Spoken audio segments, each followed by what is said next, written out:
Good afternoon, everybody, and welcome to our Contempt of Court webinar. Today is April 25, 2024, and I have with me two amazing judges, Judge Carla Testani from the Wayne County Circuit Court, and she, before she was a judge, was a family law practitioner. And we also have Judge Kent Engle from Ottawa County Circuit Court. And before he was a judge, he was a prosecutor. So we're talking about contempt of court today. We welcome everybody here. We look forward to our conversation. We have a lot of material to cover today, and hopefully we'll give you some good tips for moving forward and either getting contempt of court against the other side or protecting your client, whichever the case may be. So welcome, judges. Thank you. Thanks for having us. Good afternoon.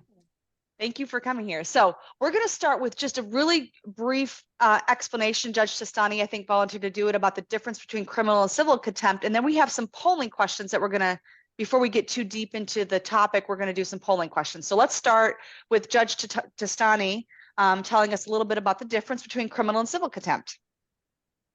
So I do want to start because we know who our audience is, obviously attorneys, but from a judge's perspective, we're always cognizant of remembering that contempt is an awesome power to be used with restraint. That's what they tell us at our judicial classes that we always go to, and that's from the Supreme Court. We wanted to talk today about the difference between criminal contempt and civil contempt, and why it's important that we know the difference, because it does have ramifications about how the contempt proceedings are conducted.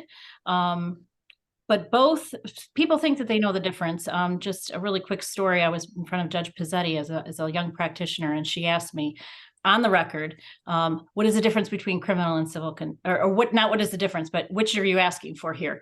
And I said, both. I didn't really know what she was talking about. So that was a good learning point as a very young attorney to know the difference before I go in.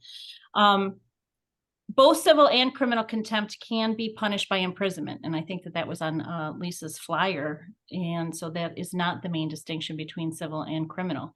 Both are used either to vindicate the court's authority, to force compliance with the court's order, or to compensate the complainant. So those are the three main purposes of the contempt proceedings. In this case, we were looking at giving you a step-by-step, play-by-play, if you will, to decide whether or not the contempt was criminal or civil, and direct or indirect contempt. And we thought it would be fun to do a little bit of a polling question at the outset to see whether or not the participants in the audience today had a good grasp already on what was the difference and which scenarios applied to what. So I'm going to start the poll, and I'm going to start with contempt scenario 1. And can you see that? Yes. Yes. Okay, good. So I'll read it too. On a Zoom hearing, attorney for plaintiff incorrectly believes that she is muted. While the judge is issuing his ruling, she tells her client, "This judge is stupid, a stupid idiot who doesn't know what he's doing." So pick what you kind of contempt you think it is. Civil, criminal, direct, or indirect.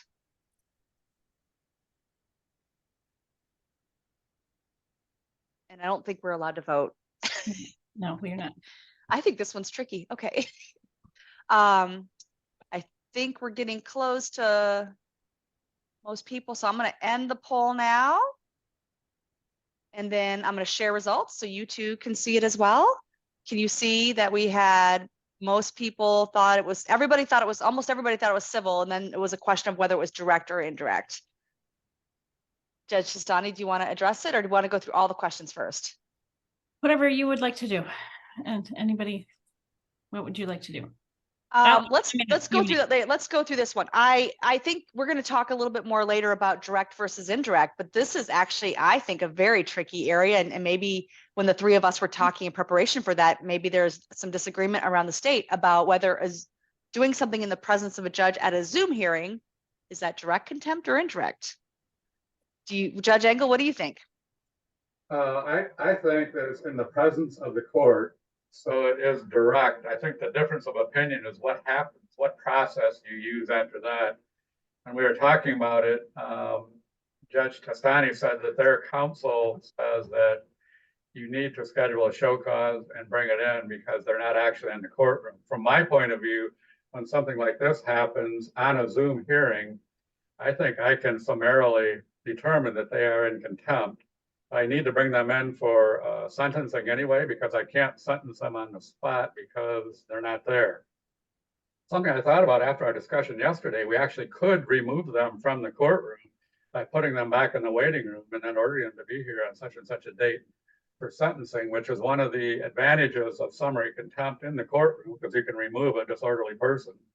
And you can actually do that on Zoom as well. But in a criminal contempt, they've got the right to an attorney, they've got all their rights, and they have a right to allocute before sentence. So if you're going to have to bring them back in anyway, I tend to do an order to show cause under those circumstances. And that, I think, is the real distinction. Judge Testani? Yeah, Judge Testani, one, do you agree with Judge Engle that this was direct contempt because it was in the presence of the judge, even though by Zoom? I do. Okay. And now the question, so I think it's direct because in a test that you can apply to see whether or not it was direct is whether or not only my or the judge's presence is required, or only their testimony is required to make a finding of contempt, which in this case it is. We don't need to bring in affidavits of other witnesses. It was plainly in view in the presence of the court. So I think it is direct.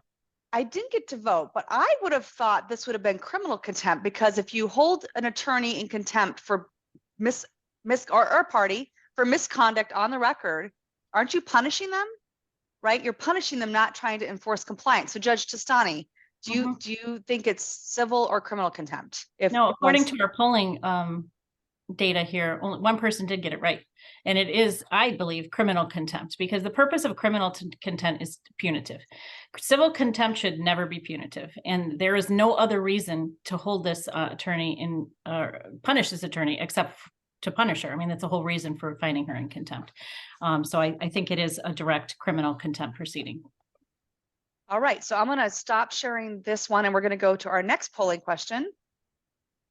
I can figure out how to do this polling question.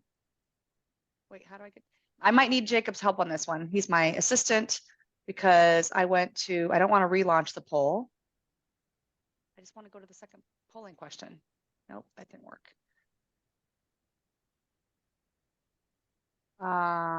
Back. Sorry about that. Okay, there we go. Launch this one. Okay, now we have a new scenario. At an in-person motion hearing, the judge orders plaintiff to pay defendant $2,500 in attorney's fees.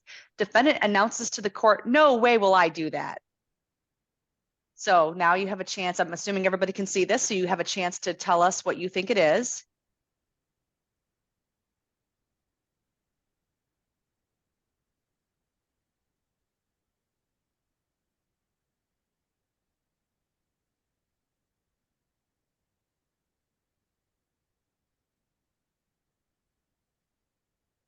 Going to give it a couple more seconds, and votes are still coming in. I'm going to end poll now. All right, there we go. Can you see the results? So let's start with Judge Testani this time. Do you think that it should be civil or criminal contempt? Now we have a little bit of more people putting themselves out there to pick criminal contempt. Yeah, so I think that this is civil contempt. And it was direct. No other witnesses are necessary. The judge can make the finding of contempt on the spot.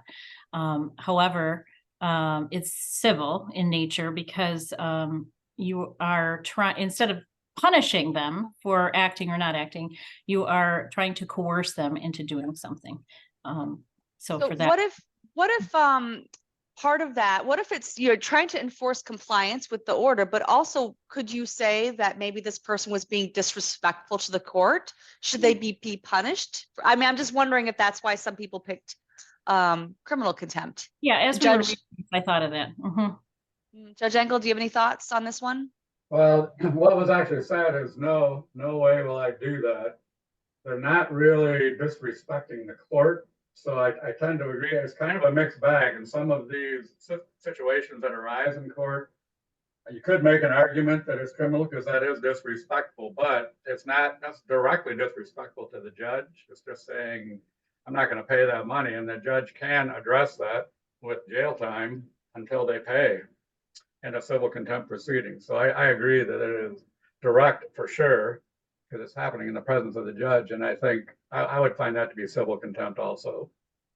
Okay, I think I figured out how to do this. Now I'm going to launch. We have 4 questions total. We're about to do the third one.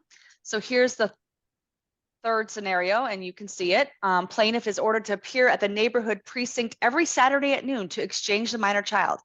At a subsequent show cause hearing filed by the defendant, plaintiff admits to not appearing at the exchange for 6 consecutive weeks without any explanation or reason. Would you hold this person in civil or criminal contempt? And is it direct or indirect?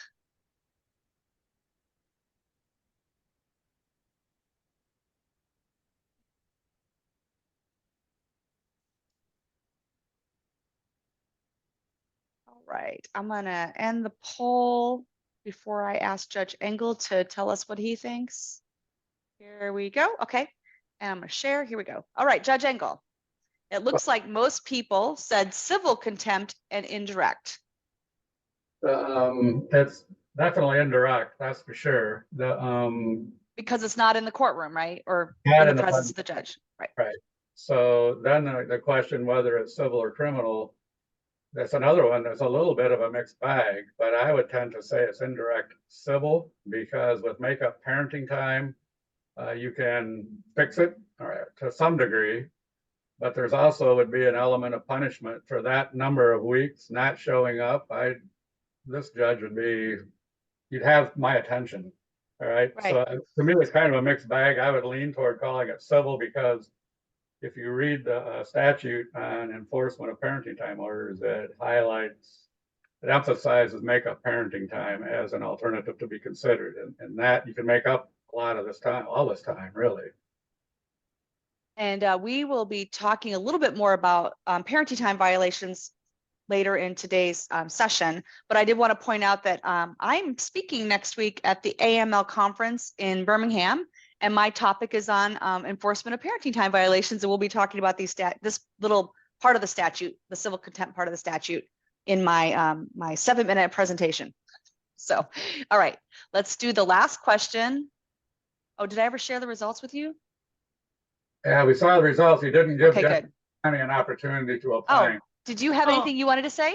Oh, I mean, it just goes to show you how complicated these this analysis can be. And I think I agree. I would do indirect civil contempt. Perhaps if it was the second or third show cause, you would move to a criminal penalty phase of it, in the sense that you have to punish the behavior at some point. At this point, I think probably you'd want to get more of an explanation, find out whether or not it was willful. There might be a good reason why that parenting time did not occur. You just don't have enough facts. So I would probably proceed on a civil contempt proceeding on these facts. Right. So something Judge Testani just said right there is important. So if this was a subsequent series of parenting time to a previous one, I think you can wind up concluding that it's willful. And that's one of the factors that the appellate courts want us to consider in determining whether something's criminal, if it's willful behavior by the contemnor. And now we're going to jump to our last scenario for polling. And well, I don't think you can see it. It's not letting me launch it. Huh. I wonder why. We might have to skip that one. Well, let me read the scenario and we can talk about it, even though it doesn't look like it's letting me launch for some reason. Respondent is restrained by a personal protection order from entering into petitioner's workplace. Respondent repeatedly appears at petitioner's job with different excuses to discuss issues surrounding the minor children. So when they come to court, Judge Testani, to complain about, I guess, a violation of a PPO order, what is your response about the contempt? This is most always, probably 99% going to be indirect, not in the presence of the court. In this scenario, certainly going to their job would be indirect, and then that would be criminal contempt to punish the respondent for appearing at the job without the against the restraining order, I should say. Judge Engle? I agree with that. We've had a discussion in our county recently about how to treat personal protection order violations, and in my research on it, pretty much the appellate cases are criminal because the difference is, are you punishing for behavior that you can't fix? So there's no way to retroactively fix a violation of a personal protection order, or are you trying to ensure compliance with an order? And there are rare cases where a personal protection order could have as part of it return of property or something like that. Well, then that one might be civil. But for the most part, violations of PPOs are going to be treated as criminal, and it is indirect because it's not in my presence. All right, and don't forget, if you have a question, you can post it in the chat or in the Q&A. I think somebody was trying to raise their hand, but I wasn't able to figure out how to message them. So let's switch gears a little bit. Thank you for those scenarios. I thought were really helpful in explaining, and I think also showed like all of us have a lot to learn about how contempt works. It's not like, maybe it's not intuitive as you would think when somebody can be put in jail for either one. So we're going to talk a little bit about, what does it take a party to do before the judge is going to hold a party in contempt? And I was going to start with, and Judge Engle, you kind of already addressed this a little bit, but when a parent withholds a child, you and I were talking about a court rule that gives them authority to show cause and issue a bench warrant, for example.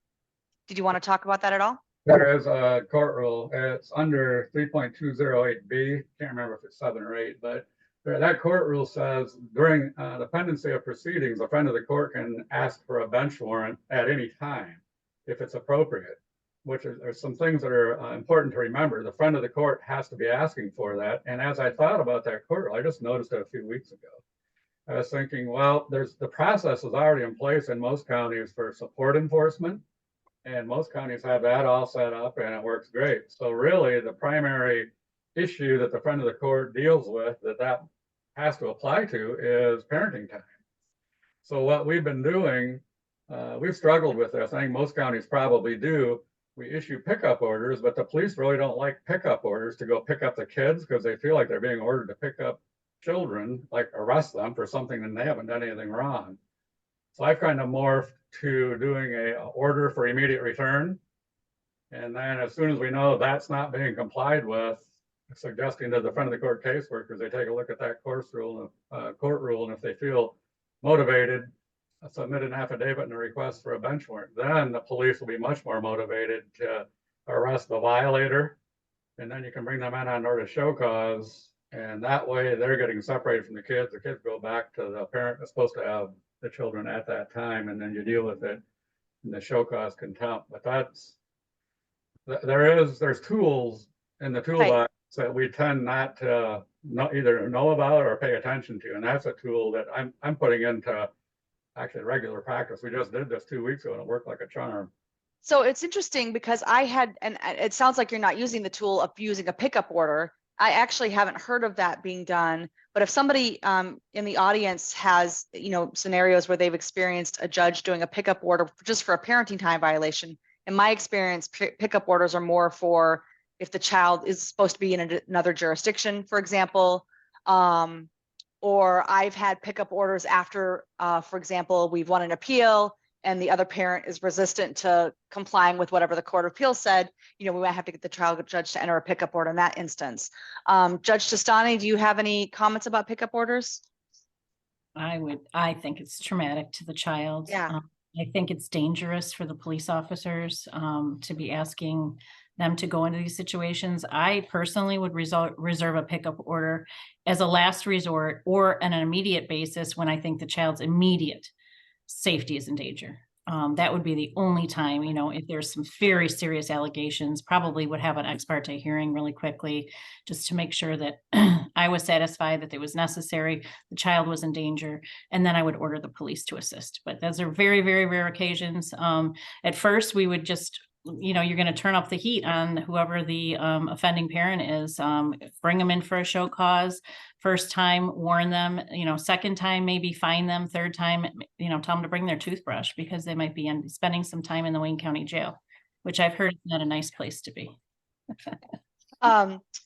So I was going to mention, but I know we have a lot more to talk about. So I'm just going to I'm going to mention it so we don't have to spend a whole bunch of time. But the statute that gives authority, for example, to the friend of court and the judges to hold a parent in civil contempt is MCL 552.644. And there's a lot of different mechanisms. And Judge Engle, you mentioned all the tools in the toolbox. There's a lot of different things the court can do, including the referee, to the parent, including fining them, modifying parenting time, ordering makeup parenting time, putting them in jail. You can have them place the parent, have them participate in a community corrections program. So there are a lot of different things that can happen. But there was something else about what Judge Engle said that I wanted to make a comment about, and I've already forgotten what it was. Okay, somebody has a question about one of our scenarios. Are you okay with that? Sure. So the question is, why would the statement, "No way will I pay those attorney's fees," be contemptuous, and unless he fails to make the first payment, I think is the question. Response? Well, I don't think there's a first payment. I think it's the payment. He's already telling the court that he's not going to do what the court has ordered him to do. So and the point of this exercise, obviously, is to show you that it's not a bright line test. The Court of Appeals, when they go through these cases, a lot of times is not even defined in the lower court's rulings, whether it's civil or criminal, and they have to go through the analysis of what is the purpose of it, and then they go through, I guess, post hearing to figure out whether the judge intended civil or criminal. And so it's tricky. And I think that's the point of our scenarios that we have. But I think in that situation, it's basically being defiant to the court. And I think that is the reason why I would call that criminal contempt. Right, so we're all at church, and I'm sorry, civil contempt. I didn't mean that, civil. I'm sorry. I'll do a reading from MCL 600-1701A, that's the general contempt statute. You can be held in contempt if your conduct is disorderly, contemptuous, or insolent behavior committed during its sitting, in its immediate view and presence, and directly tending to interrupt its proceedings or impair the respect due to its authority. So I would say making that statement immediately after a verbal order that you are going to have to do this is arguably, at least, in violation of that statute. So I have a question related to when you're like ordering somebody to do something like make a payment. Do you usually give them a deadline? So then there's a clear delineation that they had to make that payment within 7 days. 7 days go by. Like the person might say in court, "I'm not going to pay it," but like they might end up paying it within the 7 days, right? Or file an emergency appeal, I suppose, if they disagree and want to spend that money. Do you usually put a deadline, or do you usually have it open-ended? No, you would give them a deadline, of course. And I'm sure the judge wasn't finished ruling, but this is not something that happens in a vacuum. Maybe the judge already had a history of this person not following their orders or being contemptuous. I don't, it's just a silly fact pattern, really. But a lot of different factual elements that come into play in any case, right? Yeah, so I'll say when we were having our conversation about this, Judge Testani provided some suggestions, and one of her suggestions was be as specific as possible. And that's a really good tip, I think, to litigants and the attorneys. So when you present your request for a show cause, be as specific as possible and give the court plenty of information. And then when you draft orders, be as specific as possible. One thing I like to do in some of these types of situations is incorporate the contemnor in the conversation about when you should pay, how much you should pay, when can you pay this, when can you turn over those documents. Because once they confirm on the record, I can do this by this day, it's really hard for them to wiggle out of it later when you read back in the transcript what they promised to do. We have another, go ahead. No, well, I was going to go back to your point, Lisa, about the front of the court and the tools in the front of the court's toolbox. So basically, in my jurisdiction in Wayne County, you can bring these parenting time issues one of two ways. And attorneys often fight with me and they want to skip the front of the court step. So they can file a motion for enforcement, and that would go before the front of the court, or they could ask me for a show cause, which would come before the judge in my jurisdiction. And our docket directive tells people to file it with the front of the court, and I always would prefer to do that. And it's because the front of the court have these tools in their toolbox. Not to say that I couldn't similarly order those things, but they certainly would make that recommendation to the court and can order it.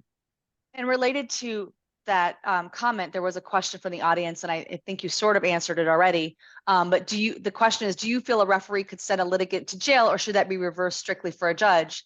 And as we've been talking about, the statute 552.644 directly gives the referee the authority to hold somebody in civil contempt, which includes sending them to jail, right? So I think that unless you disagree with me, I think that's the answer to the question. They can commit the parent to the county jail according to the statute. For civil contempt.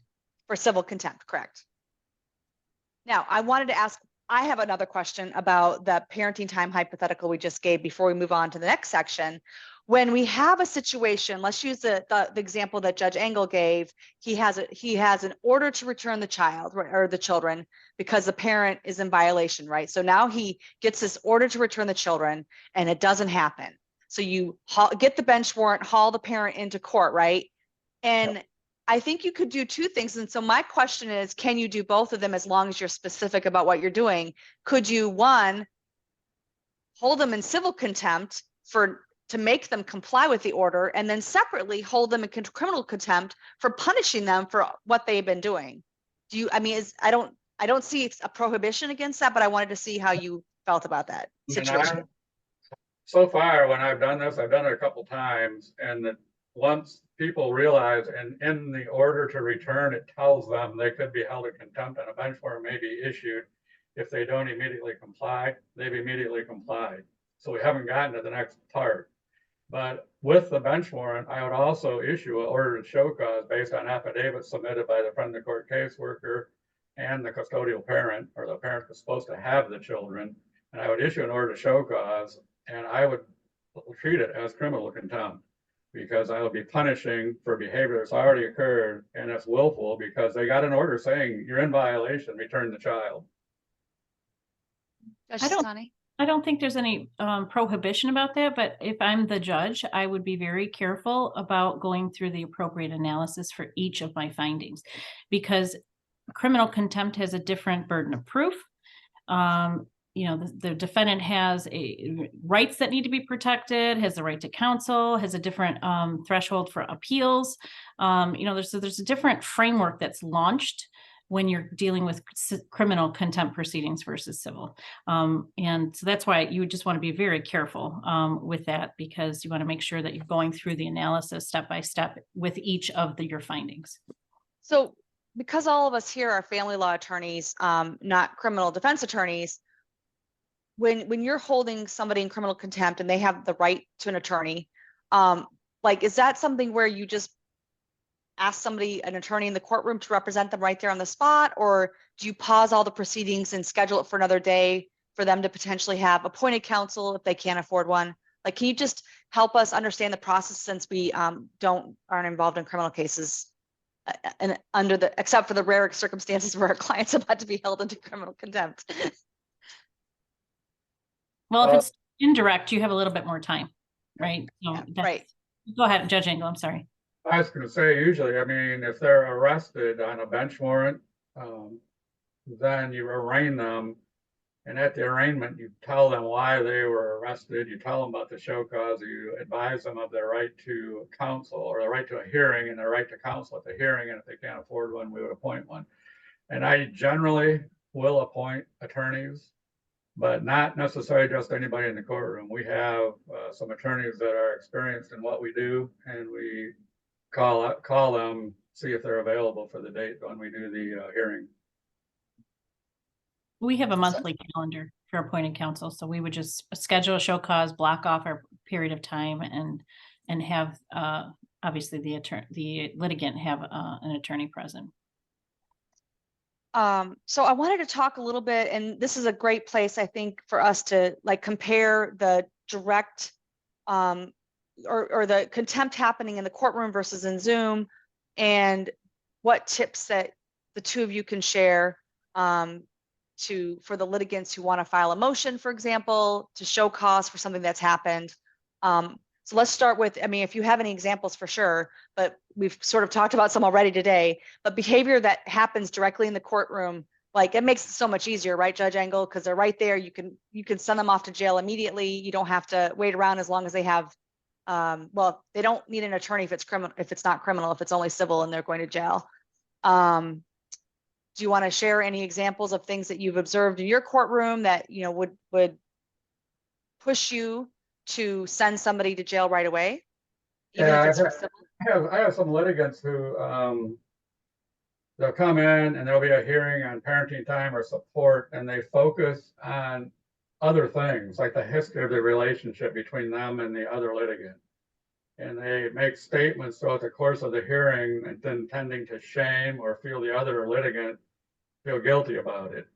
And they're trying to get something off their chest. I get that, but I warned them a few times that that's not what we're here for. We're not reliving the history of your relationship with this person. We're here to focus on support or parenting time, and you need to direct your comments and any questions you have to those things. And I'll give them a few chances, but if they just persist, I'll go, look, you're not doing what we're here for today. And I haven't held many in contempt. I actually had one guy removed from the courtroom and taken to jail for the noon hour because he just would not change. He was relentless on his ex-wife and just consistently trying to shame her and manipulate her in the courtroom. And I wasn't going to put up with that. So after lunch, a couple hours in jail, he was much better behaved. So that's one thing. I had a referee hearing that where the litigant, he called the referee a fucking retard and said he was a dumbass. He was on Zoom. He urinated during the hearing. You couldn't see that part of it, but he did that. He did not pull over to conduct it. He was driving his car part of the time too and would not pull over when the referee told him to. It was really quite bad, but that would make me consider contempt for sure. Now, like use a hypothetical scenario like that where it was happening during a referee hearing. I mean, I think the referee, I don't know what powers the referees have for criminal contempt, but they could hold somebody in civil contempt if it was a parenting time violation. Does that sort of situation have to be brought before the judge because it's like showing the disrespect to the judicial system and to the referee, and that needs to be decided by the judge of whether to hold that person in contempt? That's my understanding is that is going to would need to come before a judge. Judge Testani? I agree. And the referee would be the complaining witness, I guess. So they would be the ones bringing it to the court. And the court can take judicial notice of the proceeding that on the video recording, so it shouldn't, it doesn't have to be a long drawn out hearing. But I think that in a criminal contempt proceeding, the respondent would have a right to allocution. So that's the key right there with, yes, you did it. That's clear, but was there a reason for it? Do you have any reason that I shouldn't punish you for it? They need to be able to ask for allocution and explain ask for leniency. Explain their conduct or whatever. Yeah. Okay. A lot of times if you hold those in separate hearings, they have calmed down by the time, because we all realize these are very, the nature of family law proceedings is tense anyway. And people tend to get very upset and kind of lose their rationality, I guess, and can be a big problem. So you don't want to, as the judge, snap right away to civil criminal contempt and haul them off to jail because you could be seen as just as guilty as them of losing your temper. Fair point. So I have a question for the audience about Zoom, and that kind of is perfect timing because we did want to talk a little bit more about things that have happened on Zoom. But this question from the audience is here. After several Zoom contempt hearings, is it appropriate to ask the judge for the party in contempt to appear in Zoom, or should it just be left to the judge's discretion? Well, I think if you're asking if it's appropriate, you are leaving it to the judge's discretion. But I think maybe the question is, like, at what point do you tell the parties or the litigants, hey, I'm not putting up with this anymore. You have to come in person because of the risk of your behavior being so bad that do you see people more likely to misbehave on Zoom, Judge Testani? More likely. Yeah. Their behavior, I would say in general, across the board has become terrible. Forget etiquette. I'm not talking about general etiquette, like when they take me to Target on their shopping ventures while you're on the record, but people who they're just their behavior. They think they're in their living rooms, they're entertaining their family members who are sitting on the couch next to them, and they think it's funny. It's really we've seen some egregious behavior. So I personally believe that Zoom is a privilege. You don't have to come downtown. You don't have to pay for parking. You do not have to take a day off work. You don't have to get childcare. Zoom is a privilege. And if you can't abide by the rules of Zoom, then you're going to come in person. I have no problems with that. I think it's common sense. So I would, as the attorney, I would say absolutely. And I do hybrid hearings. If there is a person who is a repeat offender and an innocent party, as I see it, one follows my orders, the other one never follows the orders, I will have the person who never follows the orders come in front of me, and I will allow the innocent party to appear via Zoom, and we'll do a hybrid hearing. Judge Engle? The person whose behavior I just described occurred at a referee hearing, that person is going to be ordered to always appear in front of me in person going forward. So I won't tolerate that with my referees. It's not going to happen. So I agree with Judge Testani totally, and I think it'd be inappropriate to make the other party show up when there's that kind of disrespect and manipulation going on also. So I think on referees, we need to be careful because there's some authority that says they cannot issue contempt orders or impose sanctions, but they can conduct hearings and make recommendations to the judge. So I think there's some conflict about that, whether a referee can do that or not. So, I mean, there's two different pieces of the referee puzzle, right? We have a statute that says a referee can hold a party in contempt for a parenting time violation. But now we're talking about a broader concept of holding a party in contempt for something else. So I think that's where the attorneys need to be aware that the referees do have certain powers. And if I think a referee could probably make a recommendation on a contempt issue, right? That then the party has, I'm assuming, 21 days to object and request a de novo hearing. I don't know, Judge Testani, how does it work in Wayne County with the referees? I mean, I think in the really busy counties, I think the referees do a lot of work in that, obviously, to help the docket of the judges.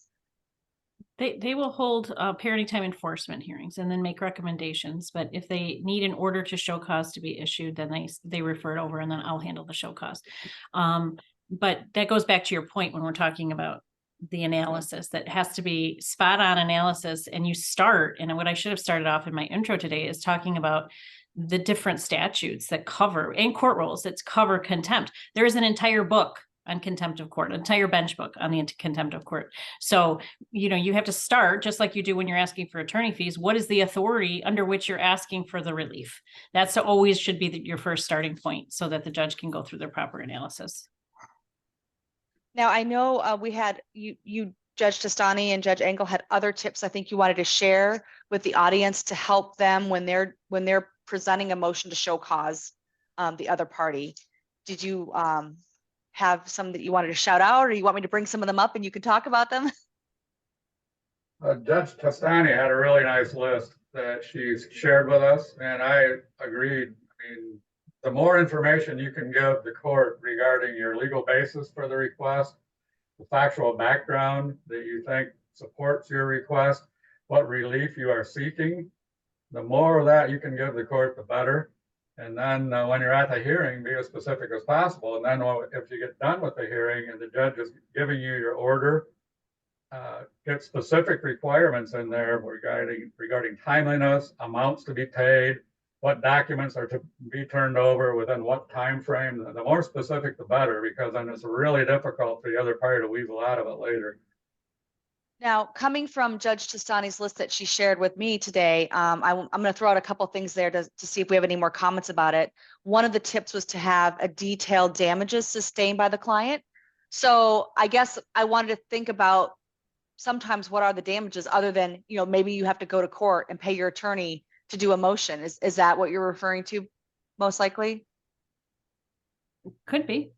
Could be. I mean, I can think of other scenarios where fees might have been incurred. Maybe because of a parenting time violation, I had to get a child care, or my child care, I got kicked out of child care because, the repeated violations. If you can show, be creative as attorneys, the clients have you as an attorney. So there's an advantage there. You have the creative knowledge to be able to make these arguments to the court and be persuasive.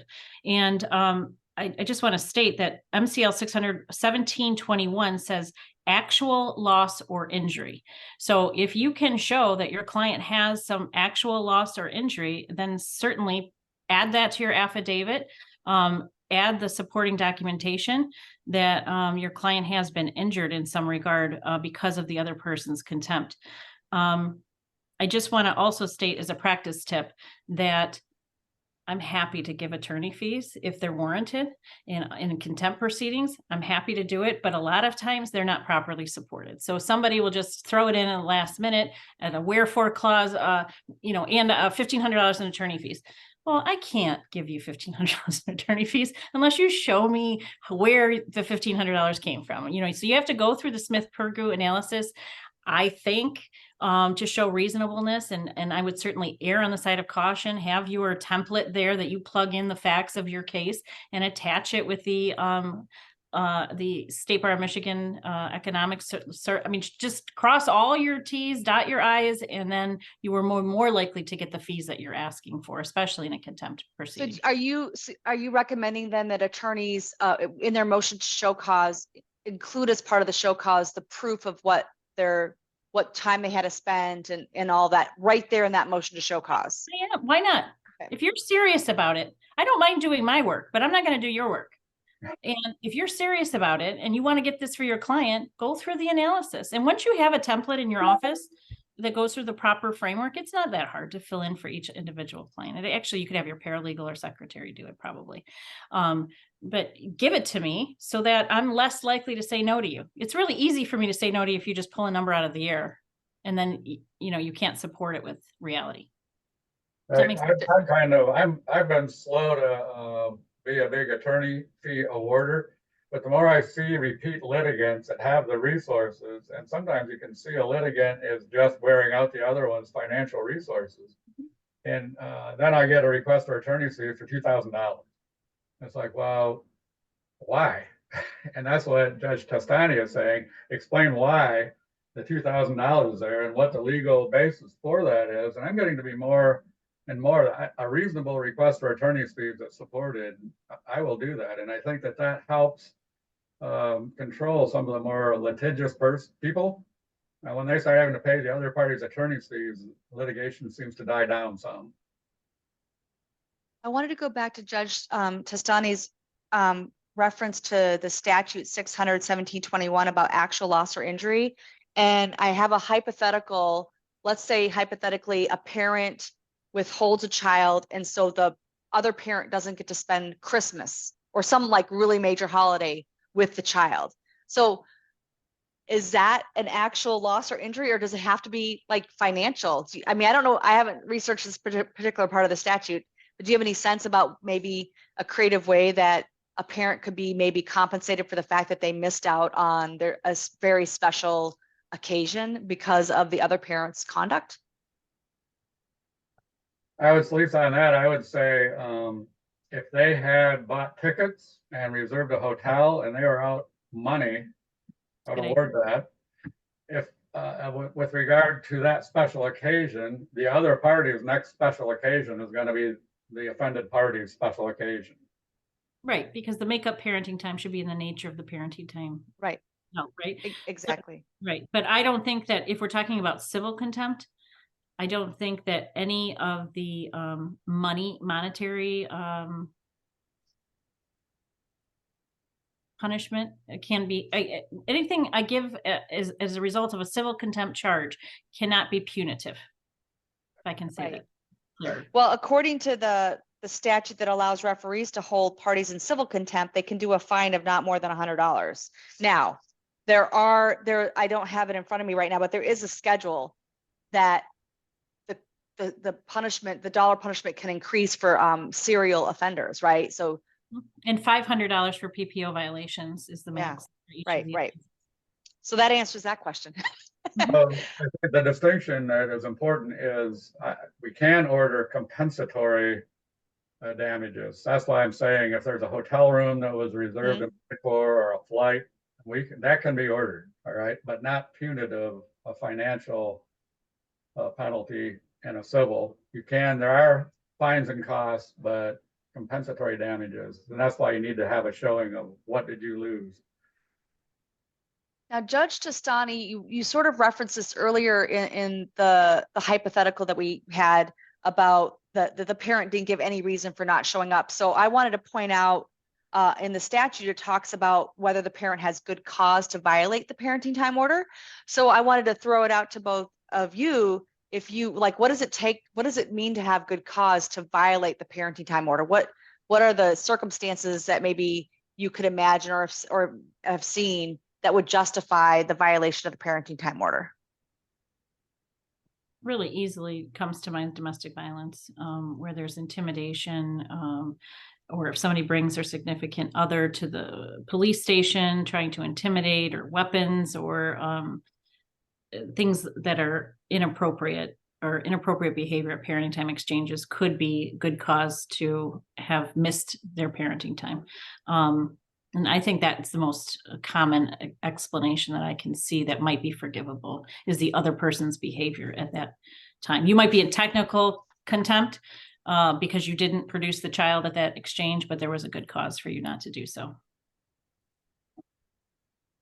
I'd say that some kind of physical abuse or domestic violence taking place in the other home, or the children being exposed to something that's totally age inappropriate on a regular basis at that home, I would consider that. I also pay attention to whether or not the CPS or the police have been called and whether they're actually investigating. That makes a difference too, because some people will say, well, CPS told me to do this. Then when you check with CPS, they say, well, we're required to tell people that they have a right to ask for an ex parte order or to withhold parenting time, but we're not investigating anything. So I have our friend of the court check on those things as well. Well, and if you have a parent who's withholding, and maybe they have a good cause to withhold parenting time, wouldn't you expect that pretty quickly you're going to be seeing some sort of motion to modify or suspend, or, like you would expect something like that coming down the pike really fast? And if it's not, maybe does that raise a red flag to you that they really are just making up excuses if they can't, if it's really that serious, you want to get a court order that gives you authorization to do this, right? Yep. Well, sometimes they're accompanied with a ex parte request, but if there's an ex parte request and the person requesting it says CPS is investigating and the police are investigating, both of those agencies have the power to take emergency action. You know what I mean? It's like, well, why on the domestic case should I take emergency action when you've got the two investigating agencies in our county investigating and they can take emergency action? So I'd look for verification on some of those types of allegations, but it goes back to the denial for good cause. That could be good cause for the denial of a parenting time, but if it's ongoing, there should be an outside agency investigating, and our friend of the court should find that out. Now, with the time we have left, I was hoping we could talk about, we had a couple other topics to talk about. One was including any tips from the judges on how to protect the client from being held in contempt of court. So we've kind of had tips for how to do the motion for show cause, but flipping the coin to, you're the attorney who has this maybe client who's not behaving properly. And do you have tips to help the attorneys get their clients in line, I guess, so they aren't held in contempt? Follow my orders. That's so, Lisa, I think in your material said, don't just say follow the orders, but that's the number one way. So for these people, the law to them is what the judge has ordered. That's the law. And they have to follow those orders until it's changed. And if there's no request to change it, they better be following the orders and just behave yourself respectfully and courteously to everybody in a courtroom, especially from my point of view, especially the other litigant. They've already been through it with this person. Leave them alone. Just let them do their thing and you do your thing. I'll say this, the attorneys, most of the people that are represented that come before me are pretty well behaved. The attorneys have them in pretty good control most of the time. And I would also suggest that if the party, and most attorneys are very good at this, if the party reacts a little bit strongly and you sense that to something going on in the courtroom, cover the microphone and ask for a recess and talk to them out in the lobby. Mm-hmm. The other thing I would say, just, your client, and we all have, there's a spectrum of clients. There's, if you have an engineer who is super particular and is going to want to see every single detail in writing, then spend the extra time drafting the order. spend the extra time going through the details, because when there becomes a situation where somebody needs to make an opinion, and for some reason, engineers always like to marry like artists or something. Like, I don't know why. Opposites But you have- attract. that's the other end of the spectrum. So Yeah. you have the person who just, makes everything up, thinks everything should just be, fly by the seat of their pants. And then you have somebody who's very particular, wants to see everything in writing. There's going to be conflict if it's not in writing. I'm just going to tell you that, and so that's one practice tip that I could give attorneys. If you have a client like that and you have that case, just spend the extra time going through all the possible scenarios you can think of and get it in writing so that there's not much left to dispute later. That's a good tip. So it's really funny you say that about engineers, because I've had a handful of engineers and they are so focused on every last cent, every last dollar, and how did you get here, Judge? There's some art to this too. It's not all science. It's not all math. There's some art to what we do as well, and have them prepared for that. Mark Bank did a really good presentation at the AAML conference, I think 2 years ago, regarding controlling your client's expectations. So both clients have their ideal of where they want to see this land, but that's not the judge's marching orders. The judge's marching orders are set forth in statutes and in appellate cases, and the parties need to understand that. And the better job you can do of preparing for them for the fact that judges will be looking at these things. And fair and equitable doesn't mean you get every last dime. It doesn't mean exactly 50%. It's what seems fair and equitable to the judge.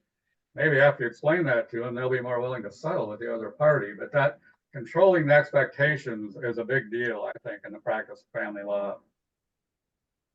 And Okay. just for the record, we need both artists and engineers in this world. So. Yeah.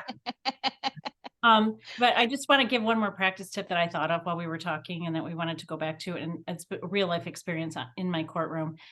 If you have a contempt proceeding and something else going on, a lot of times attorneys like to bundle their hearings, so they only have to come once to court, and they want to, here's a show cause, but we're going to do it at the same time as this motion to change parenting time. I would recommend bifurcating the proceedings in some regard. So maybe you don't have to come back 2 days, but take a break in the recess in the record and handle the two issues separately, because the judge's analysis does need to delineate that finding of contempt. It has to be very specific, and you don't want to be caught saying that somebody said something that influenced the decision one way or the other. So I had that go up to the Court of Appeals. They affirmed me because I took a break in the record before I started the second half of the proceeding. So just a practice tip if you have that and you don't want to get reversed. So we were talking about attorneys who have clients in the courtroom, but I know that both of you probably have a fair amount of impropers who come before you. Do you have any tips for the attorneys where the other side is improper and maybe misbehaving or causing a ruckus? Any tips for the attorneys there, or is it the same advice regardless of whether they're represented or not? I'd say be a little more patient with a pro se litigant, because they don't have professional advice. They have not been to court. Their emotions are going to be high. But also, I remind pro se litigants that the court rules are the same, the statutes are the same, the case law is all the same. And I've had a very interesting question posed to me by attorneys in that context. So if I do something, if I'm helping a pro se litigant with regard to objections and things like that, they say, well, are you going to make sure to cover my butt too, so that my client's getting the same treatment from the court that the pro se litigant is? It's very interesting. But I would say be patient. And if you feel like the court is going too far for the pro se litigant, ask for a recess and say something about it, because that's possible. I mean, sometimes you kind of get lost in what's going on and you get carried away with the fairness part of it and the rules of evidence. I really don't want to do that. I don't want to favor a pro se litigant because they're pro se to the disadvantage of a represented litigant. I don't want to do that. So if I am, I would welcome a brief recess and with the pro se litigant, probably in the courtroom, maybe even on the record, talk about that. I have an audience question, and it kind of relates back to what we're talking about with the CPS situation. So here's the question. Should the friend of court suspend enforcement of parenting time if requested by CPS for a period of time to allow CPS to investigate the allegations? And this issue does come up from time to time in contempt cases. So I don't know, the statute gives the friend of court authority to modify parenting time. I would presume that would potentially include suspension. Judges, what do you think? The way that comes in to me is typically by ex parte request for suspension from a litigant. The friend of the court will take a look at it, and our CPS will sign an affidavit indicating that they are investigating that. And the friend of the court requests suspension of parenting time, and the judge takes a look at it and tries to figure out whether there's a significant enough emergency and danger or irreparable harm to grant the request to suspend. But we will usually review it quite quickly. And I think that's the key, because we are also, we being judges have been, case law is getting more specific and telling us you do not change custody without a full trial, right? So at what point, when you suspend someone's parenting time, might there also be a de facto change in custody? So you got to keep that timeline very brief and have a hearing almost immediately. And I want the CPS to conduct a full investigation and report, but the timelines I find can be quite lengthy by the time from complaint to report. So there's nothing really precluding you from calling that CPS worker into a hearing and having them testify without a final report being conducted. And there was a little bit of clarification on the question too. I think that I read it, maybe misunderstood it. The person wasn't asking about suspending the parenting time, but suspending the enforcement so that the parent who's withholding doesn't get in trouble for that period of time while CPS is doing an investigation. But I mean, really, it's the same thing, right? Because the other parent's not getting parenting time. Isn't it the same analysis, maybe both ways? Yeah, it would be quite similar to me.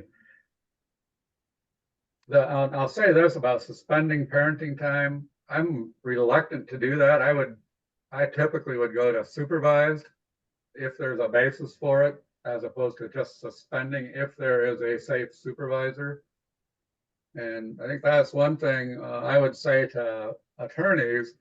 If you come into a case and come into court and you are representing the person whose parenting time is under attack, either for a request to suspend or supervise, find a family person who's trustworthy to supervise parenting time, because a lot of times we come in and those questions are presented to us and the outside agencies are very expensive. We don't even have any in Ottawa County right now. I mean, I think we have people in Muskegon we rely on and in Kent County, but we don't even, people are unwilling, the agencies that have done it in the past are unwilling to do it, and they're very expensive.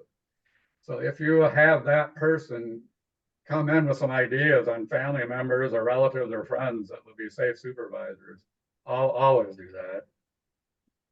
I know we have to wrap up, but Lisa, I was just wondering if you wanted to talk about appeals, like just because we talked a lot about criminal versus civil. I mean, I could just say something very briefly. If it's a criminal contempt, that is appealable by right. According to the case law, there's a case, the Engle Morin case, that the bridge guy, whatever, there's a case that lays it out really clearly that if it's criminal contempt, you have an appeal by right. If it's civil contempt, you only have an application for leave to appeal. So it doesn't, you can appeal either way, but it does change your appeal rights for sure. And I just wanted one little last comment or question to have you guys consider is, we have clients that come to us a lot that like they don't want to follow the order, and we're like, follow the order, right? And there's consequences to violating that specific order. But the question I have is, how does it affect the judge, like in the future of the case? Because these cases are coming before you for years sometimes. Like, what consequences are there beyond the punishment or civil contempt that you might have for that one order? What other consequences are there, like in the long, like to convince our clients you really need to do this because there's long-term consequences potentially as well? I don't know if that's a fair question, but it's common sense, I think. I mean, if I remember you, it's really not a good thing. I think I have now 1,300 open cases assigned to me. If I can remember you, really, it's a bad thing. So you would just want to be as forgettable as possible. I mean, that's what I tell my clients, You because do I'm not not- gonna hold it against you forever, but you know, if I start to remember this guy's a problem or this girl's a problem, yeah, we're gonna have an issue. You do not want to be famous to your family law judge. Good point. Well, Judges Engle and Testani, thank you so much for being with us Thank you. today. I think we had some really good questions, and I have one more question that was asked that I just didn't, it was too complicated for today, but I'm going to give it some thought. I'll let you know what it is, and we can answer it offline. So thank you all. About the bench book, that there's a flow chart, template flow chart, and a comparison There's- of civil and criminal contempt in the back of the bench book, which is available online, I think. The Contempt of Court bench book, which I'm assuming is put out by the Michigan Judicial Institute, has a flow chart, and I'm going to go check that out myself too. So thank you so much, both of you. And I'm going to stop the recording. All right. Take care. Thank you.